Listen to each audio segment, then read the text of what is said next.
Atelier d'échange sur la gouvernance tenu à Goma du 27 au 28 novembre 2025 par les cadres indépendants de réflexion et d'action pour le devenir de la RDC, CIRAD en sigle, en collaboration avec l'ONG Solidarité pour le développement et la paix, SODEPA. Déconstruire la pensée de la balkanisation pour bâtir celle du fédéraliste congolais, telle était la thématique qui était au centre de cet atelier d'échange qui a connu la participation active des acteurs de la société civile, acteurs politiques, opérateurs économiques, les confessions religieuses, des universitaires, les autorités coutumières, ainsi que les coordonnateurs du mouvement AFC M23, Corneille Nanga et son adjoint Bertrand Bissimois, les gouverneurs du Nord Kivu, Bahati Moussanga Erasto, représentés par son conseiller politique, Siasemba Adrié. Dans son mot d'ouverture, le directeur exécutif de la SODEPA, Ghislain Bahati, a donné non seulement les désavantages de la balkanisation, mais aussi les avantages du fédéralisme. La balkanisation, dans sa dimension idéologique ou géopolitique, représente une menace persistante. Elle fragilise la cohésion sociale, renforce les divisions internes et nourrir des logiques d'isolement. La déconstruire n'est donc pas uniquement un exercice intellectuel, c'est un acte citoyen, un acte de vigilance nationale. Cela consiste à examiner de manière critique les discours, les craintes, les perceptions erronées et à y opposer la force de la connaissance, du dialogue et la solidarité. Mais de construire seul ne suffit pas. Pour construire la paix durable, il faut aussi bâtir une pensée, celle du fédéralisme congolais, non pas comme un modèle importé, mais comme une option réfléchie, adoptée et enracinée dans notre réalité. Le fédéralisme peut permettre une meilleure gouvernance territoriale, une participation citoyenne renforcée, une valorisation des potentialités locales et un partage équitable du revenu national. Chers participants, permettez-moi d'insister sur un message fondamental. On n'a pas besoin d'être politicien pour parler de gouvernance. La gouvernance appartient à tous. La réflexion sur l'avenir de la République démocratique du Congo ne peut et ne doit pas être réservée à une minorité de politiciens. Nous avons, en tant que citoyens, l'obligation morale et civique d'apporter nos idées et d'exprimer nos préoccupations et d'imaginer des solutions.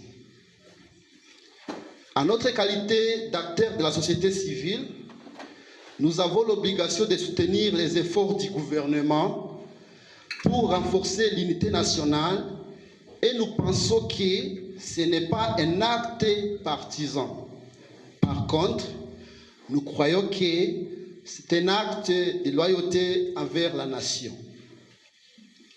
Dans ce sens, en tant que SODEPA, nous comptons jouer un rôle essentiel dans les gouvernances de notre pays sans se substituer aux institutions publiques. Notre rôle se limitera à l'accompagnement et au renforcement des capacités des décideurs.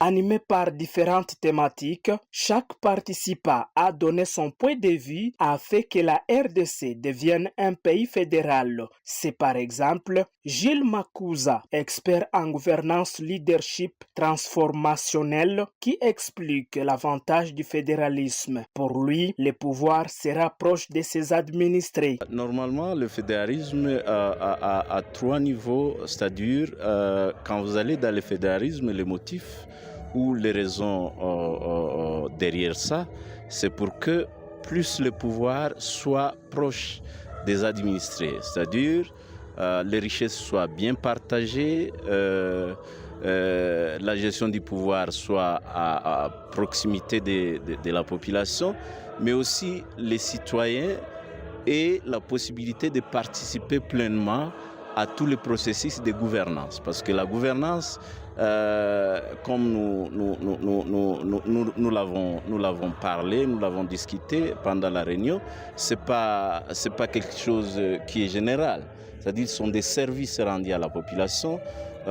C'est la façon dont les institutions publiques s'occupent des besoins du citoyen lambda au niveau des bases. C'est comment on répond à toutes les demandes de la population. Et la finalité, c'est le développement, le bien-être et la satisfaction de la population, de ce qui se passe autour de lui. C'est-à-dire, si nous avons des ressources, il faut que les ressources soient bénéfiques à la population. S'il y a la gouvernance, car on parle de la gouvernance politique, il faut que les autorités soient auprès de la population, qui donnent le maximum, que les décisions prises soient prises de manière à refléter les réalités du terrain. Donc c'est ça, c'est autour de ça que les discussions étaient plus tournées. Autre chose, c'est que c'est la consolidation de l'unité nationale. Il y a parfois les gens, quand ils attendent parler du fédéralisme, il y a ceux qui, de manière peut-être délibérée ou tout simplement une analyse qui attise la polémique. Normalement, le fédéralisme, c'est un concept qui n'est pas nouveau au Congo. Ça a commencé depuis l'époque précoloniale.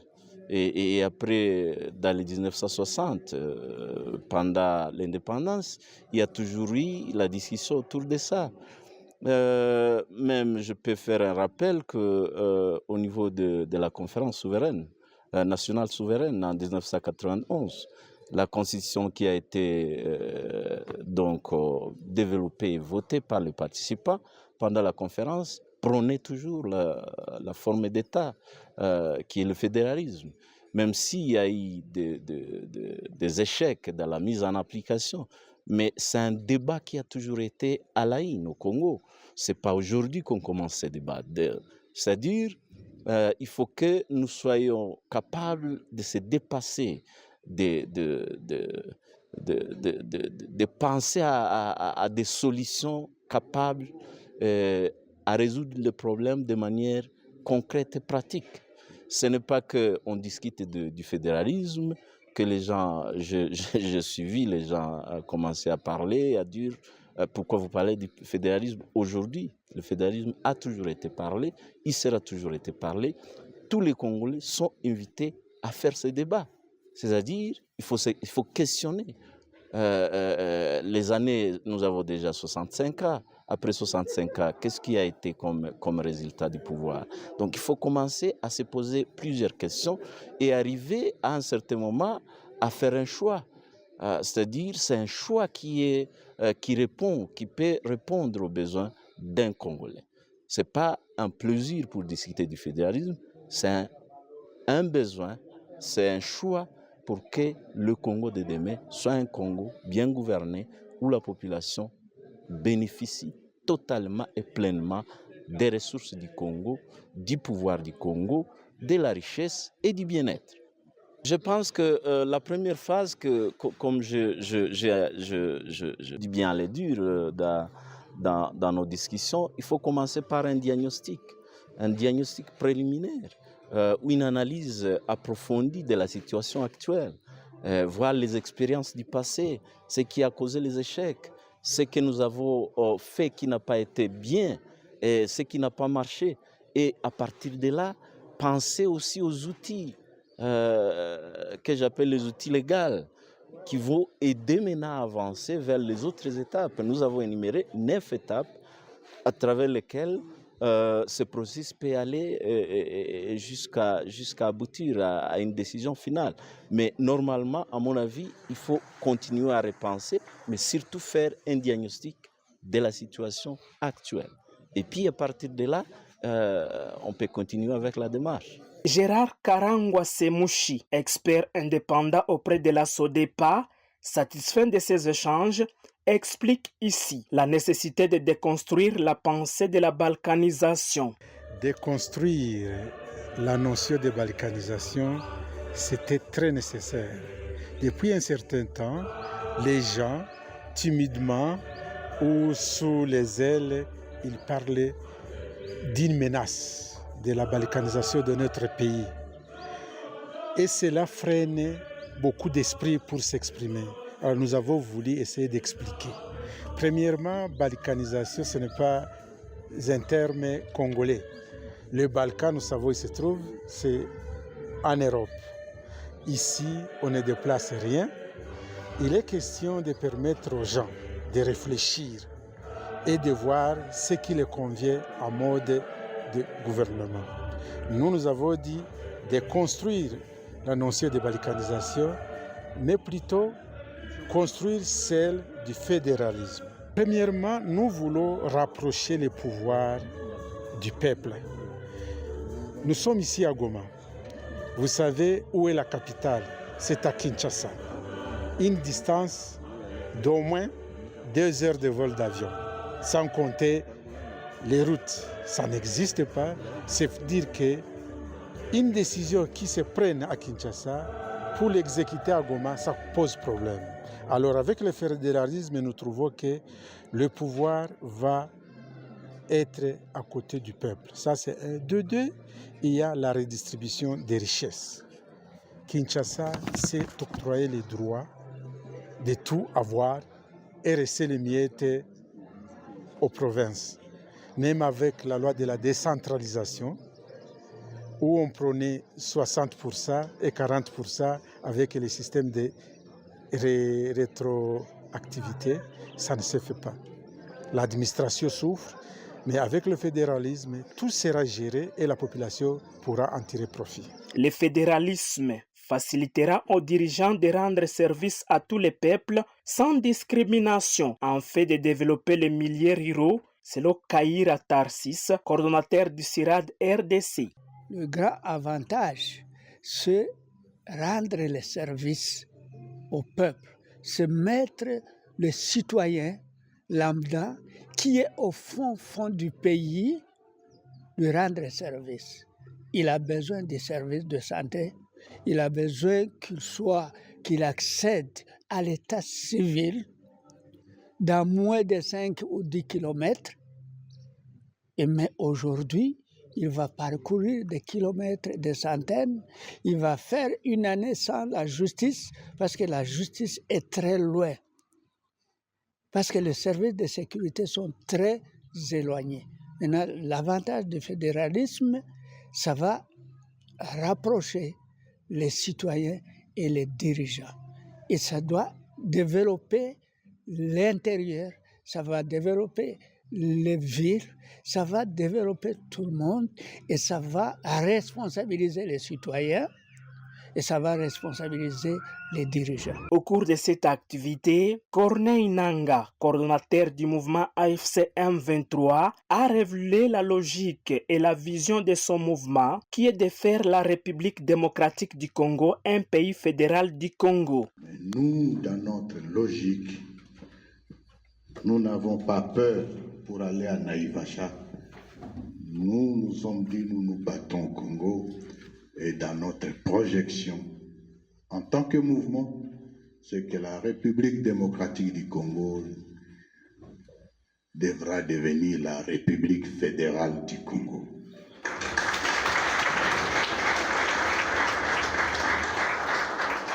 Et nous n'avons pas peur pour le dire. C'est une option, c'est une vision, car nous disons, le Congo étant notre premier intérêt, mais le vrai intérêt, c'est le Congolais pris individuellement, où qu'il se trouve. C'est son bien, c'est pour son bien que nous nous battons. Déconstruire la pensée de la balkanisation et bâtir celle du même là encore, je dirais que pourquoi nous cachons-nous pourquoi n'avons-nous pas le courage? Vous n'êtes plus à Naïvacha. Ceux qui disent que nous voulons balkaniser, ça les engage et ça ne nous engage pas. Nous restons un peuple uni, un seul pays, un seul peuple, mais bien que vivant dans la diversité. Parce que si j'ai en face de moi quelqu'un qui mange des chiens, je ne suis pas obligé de suivre sa coutume. Bien que nous disons que nous respectons son choix de manger des chiens, mais nous n'en mangeons pas, bien que nous resterons tous Congolais. C'est de cela qu'il s'agit. Il y a beaucoup de mots qui se croisent entre notre projet, notre mouvement, et ce que disent ou ce que préconisent les organisateurs de cet atelier. Refondation de l'État. Parce que ce que nous vivons, c'est en gros le fait que nous avons un État failli. L'unité, le vivre ensemble, la cohésion nationale, mais basée sur la diversité, sur plusieurs cultures, mais en même temps, même dans cette diversité, nous avons des points communs. Que je sois à Zongo, que je sois à Matadi, à Aru, à Dekese, c'est pas moi, à Sakagne, nous avons un point commun, que nous sommes des Congolais et personne n'a envie de changer cela et personne ne peut prétendre qu'il est plus Congolais que l'autre. Nous prenons donc cette égalité, cette solidarité, cet amour et cette ambition de vivre ensemble. À l'issue de cette séance qui a duré 2 jours, la majorité des participants ont adopté le fédéralisme et plusieurs d'entre eux ont promis vulgariser ces messages afin d'aboutir à l'objectif